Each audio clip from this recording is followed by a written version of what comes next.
오늘 이 새벽에 함께 보실 말씀은 사무엘상 30장 11절에서 15절 말씀입니다.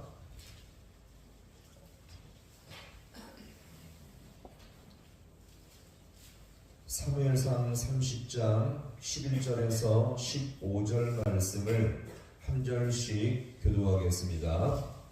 무리가 들에서 애굽사람 하나를 만나 그를 다윗에게로 데려다가 떡을 주어 먹게 하며 물을 마시게 하고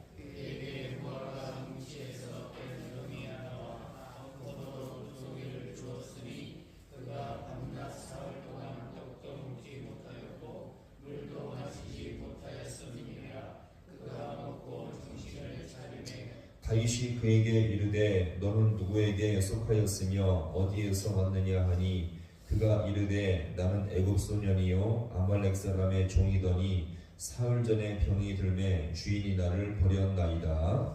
우리가 그의 사람의 남방과 유다에 속한 지방과 갈렙 남방을 침노하고 시글락을 불살랐나이다. 15절 말씀을 함께 봅니다. 다윗이 그에게 이르되 내가 나를 그 군대로 인도하겠느냐 하니 그가 이르되 당신이 나를 죽이지도 아니하고 내 주인의 수중에 넘기지도 아니하겠다고 하나님의 이름으로 내게 맹세하소서. 그리하면 내가 당신을 그 군대로 인도하리이다 하니라. 아멘. 할렐루야. 오늘 이 새벽도 하나님의 은혜와 인도하심이 있기를 간절히 소망합니다. 다윗은 아말렉에 의해 포로로 잡혀간 이 아내들과 자식들을 구하러 가게 되는데 사실 이것도 당연한 일이었지요. 그렇지만 하나님께 먼저 물음으로써 진실한 신앙의 자세를 취했던 것입니다. 자, 이렇게 출퇴하는 동안 200명의 사람들이 너무 힘들고 지쳐서 포기하고 이제 400명만 남게 되었죠. 3분의 1 병력이 빠졌지만 그럴지라도 하나님이 함께 하시고 그를 붙드시는 동안 그들은 누구보다 강력한 군대였음을 여기서 우리가 보게 되어집니다. 이렇게 다윗은 이제 400명과 아말렉을 추격하다가 오늘 이 본문에서 한 사람을 만나게 되는데, 자, 어떤 사람인지 한번 보겠습니다. 자, 11절 말씀을 함께 보겠습니다. 무리가 들에서 애굽 사람 하나를 만나 그를 다윗에게로 데려다가 떡을 주어 물을 마시게 하고. 아멘. 자, 다윗이 지나가다가 만난 사람은 어떤 사람이었습니까? 애굽 사람이었죠. 매우 지쳐있고 굶주려 있는 상태였습니다. 그래서 그에게 떡과 물을 주어서 기력을 찾게 해주었죠. 자, 그러면 왜 이렇게 갑자기 여기서 이 애굽 사람을 만나게 된 것일까요? 바로 이 다윗이 쫓고 있는 아말렉 사람에게 잡혔던 포로였죠. 자, 이것을 13절이 보여주는데요. 자, 왜 포로였는지 보겠습니다. 자, 13절 시작. 다윗이 그에게 이르되 너는 누구에게 속하였으며 어디에서 왔느냐 하니 그가 이르되 나는 애굽 소년이요 아말렉 사람의 종이더니 사흘 전에 병이 들매 주인이 나를 버렸나이다. 아멘. 자, 다윗이 왜 이렇게 되었는지 묻게 됩니다. 자, 그도 아말렉의 포로였는데 이렇게 버려진 이유가 무엇이라고 말합니까? 자, 같이 합니다. 병이 들매. 자, 약해지고 쇠약하다는 의미로서 이건 단지 감기나 몸살 정도의 이런 고통이 아니라 움직이지 못할 정도의 큰 기력이 없는 상태를 말합니다.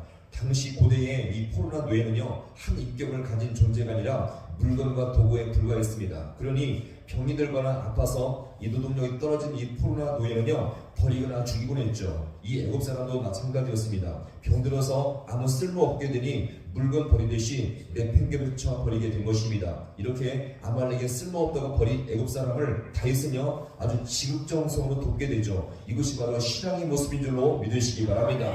아무리 다윗이 자기 가족들, 지금 아내들과 아이들, 재물들을 되찾아가는 다급한 상황일지라도요, 지금 병들어 죽어가는 한 사람의 소중한 영혼을 이 다윗은 절대 포기하지 아니하고 그에게 하나님의 사랑과 친절을 베풀어 준 것입니다.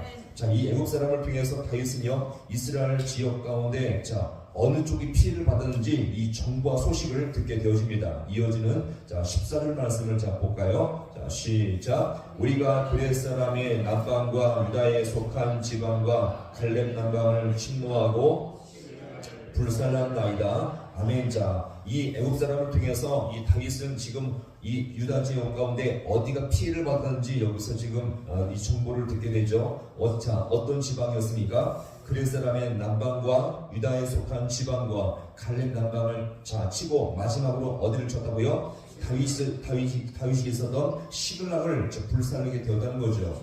마지막 시글락을 누적질하기까지 총 몇 번입니까? 4번의 약탈을 시도한 것입니다. 이것은요, 이 아말렉 족속이 그냥 한탕주의식 노력질을 한 것이 아니었죠. 아주 오랫동안 계획하고 철저하게 준비해서 장기간 동안 지금 이 노력질을 준비했음을 여기서 우리가 보여줍니다. 한 번도 아니고요, 네 군데나 감행한 것을 보면 이 아말렉 족속이 얼마나 악랄한 민족인지를 다시 한번 보게 되어집니다. 자, 그러자 이 다윗에게 마지막으로 한 가지를 요청하게 되어집니다. 우리 마지막 15절의 말씀을 함께 보겠습니다. 다윗이 그에게 이르되 내가 너를 그 군대로 인도하겠느냐 하니 그가 이르되 당신이 나를 죽이지도 아니하고 내 주인의 수중에 넘기지도 아니하겠다고 하나님의 이름으로 내게 맹세하소서. 그리하면 그 군대로 인도하리이다 하니라. 아멘. 자, 다윗은 지금 그 애굽 사람에게 우리를 아말렉 사람에게 인도해달라고 지금 요청을 하게 되어집니다. 사실 다윗이 부지런히 아말렉을 쫓아가지만요, 이 아말렉은 지금 이렇게 떠도는 유라 민족이기 때문에 정부가 더더욱 필요한 상황이었습니다. 정처 없이 유라하는 민족을 쫓아가기란 너무나 막막한 상황이었죠. 그러자 이 애굽 사람의 제안은 간단했습니다. 나를 뭐하지 아니하고 죽이지 아니하고 아말렉 사람에게 넘기지 않으면 내가 너희를 인도해 주겠다는 거죠. 여기서 한번 잘 생각해 보세요. 분명 아말렉은 병든 애굽 사람이 쓸모없어서 버린 물건 버리듯이 그렇게 버렸는데 오히려 이것이 빌미가 되어서 다윗은 그를 통해서 이 아말렉을 정확하게 물리칠 수 있는 정보를 얻게 된 것입니다. 우리도 사실 이 다윗처럼요, 신앙기를 잃어버리면서 방황하며 막막할 때가 얼마나 많이 있습니까? 기도할 줄을 모르고요, 문제가 많은데 어찌할 바를 모를 때가 참으로 많이 있다는 것입니다.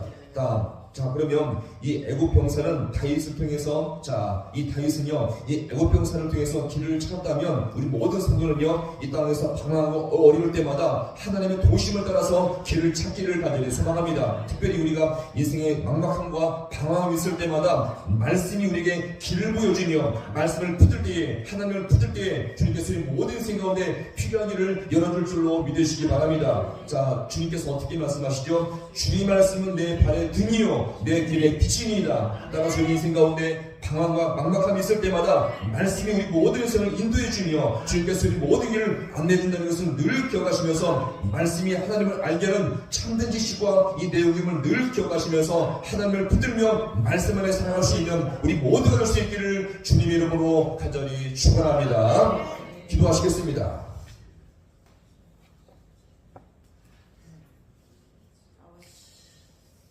하나님 아버지, 오늘 이 새벽도 주님께서 우리에게 다시 한번 인생의 길을 인도하심을 너무나 감사드립니다. 다윗이 아말렉을 쫓아갈 때에 도저히 막막해서 어디로 어떻게 가야 할 바를 몰랐지만 주님께서 이 병든 애굽 사람을 만나게 하심으로 말미암아 참된 길을 안내해 주었던 것처럼 오늘도 우리가 이 땅을 살아갈 때에 인생의 막막함과 허덕일 때가 얼마나 많이 있습니까? 열심히 살고 싶지만 아버지 하나님 어디로 가야 할지 무엇을 따라가야 할지 방황할 때가 참으로 많이 있사온데 오늘 우리 모든 귀한 하나님의 성도는 아버지 하나님 말씀을 따라갈 때에 하나님을 만날 줄로 믿사오니 우리가 더 이상 방황하지 아니하며 말씀 안에 거하게 하시며 하나님을 붙들고를 말미암아 더욱더 주님 안에 영적인 길을 잘 걸어갈 수 있는 우리 모든 귀한 성들 되게 하여 주옵소서. 마음이 분고하며 인생이 아버지 어려움을 당하고 봉착할 때마다 우리가 더 이상 방황하지 아니하며 주님께 나오며 말씀을 따라갈 때에 주님께서 모든 인생을 하나님 은혜의 길로 선한 길로 인도하여 주셔서 최후에 승리할 수 있는